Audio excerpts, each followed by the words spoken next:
The next Hunter WonderSwan game is Michibi Kareshi Mono, or The Guided One.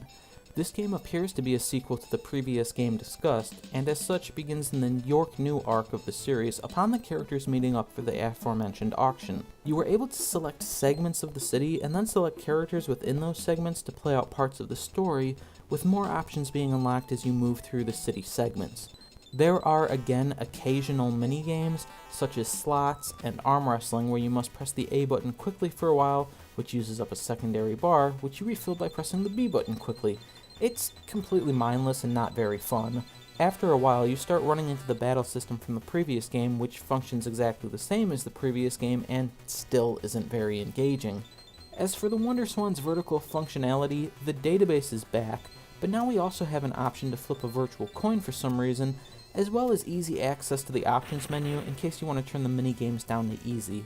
The biggest issue I have with this game is that clicking on a character to see a scene will sometimes replay the previous scene, or sometimes continue on to a new one, so you feel compelled to click on each character until you've seen a scene twice, resulting in an annoying level of tedium, especially when there's several available characters and you can't remember if you've clicked on someone in that particular area recently or not.